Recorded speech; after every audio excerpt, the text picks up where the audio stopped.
इस वक्त की बड़ी खबर आपके लिए लेकर हाजिर हैं। जी हां, सोशल मीडिया को लेकर शिकायत करने गए लोगों पर पुलिस की मौजूदगी में हुआ हमला।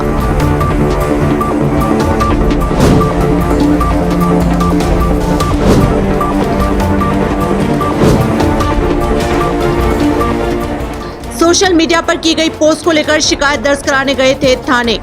पथराव थाने के सामने हुआ। जी, सोशल मीडिया को लेकर पोस्ट को लेकर एक शिकायत दर्ज कराने थाने गए। खबर के मुताबिक करीब 2000 से 2500 लोग यहां मौजूद थे। शिकायतकर्ता जान बचाकर कठलाल थाने पहुंचे। विधायक राजेश झाला भी इस मामले में कठलाल थाने पहुंच गए हैं। भारत भाई तलपड़ा की महुदा से खास रिपोर्ट।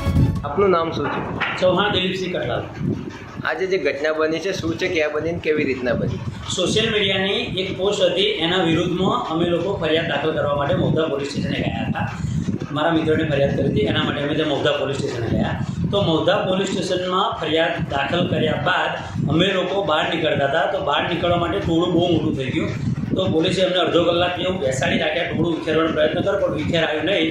અને ત્યારબાદ પોલીસની એક ગાડી અમને મૂકવા માટે આવતી હતી, ત્યારે પોલીસ સ્ટેશનના ગેટમાં જ એટલું બધું ટોળું 2200 માણસનું ટોળું મોટું થઈ ગયું કે જેથી કરીને મારી ગાડી આગળ હતી વેગનાર અને પાછળ પીઆઈની ગાડી હતી, પણ મારી ગાડીને રોકી અને પથ્થરમારો ચારે બાજુથી કર્યો અને જીવ બચાવીને અમે લોકો ભાગ્યા। ત્યારબાદ પાછળની ગાડીમાં જે પીઆઈની ગાડીમાં જે ફરિયાદ દાખલ કરી એ ભાઈ હતા, તો એ ભાઈને ચાલુ ગાડીમાં ખેંચવાનો પ્રયત્ન કર્યો પબ્લિકે અને પીઆઈની હાજરી હોવા છતાં ખેંચવાનો પ્રયત્ન કર્યો। ત્યારબાદ અમે લોકો આમ ફરી અને બસ સ્ટેન્ડ બાજુમાં આવતા હતા, તો બસ સ્ટેન્ડ આગળ ટોળું વચ્ચે આવી ગયું અને ત્યાં પણ મારે ગાડી મૂકીને મારે ભાગવું પડ્યું। પીઆઈની ગાડીમાં બેસીને હું જીવ બચાવીને કઠલાલ પહોંચ્યો છું।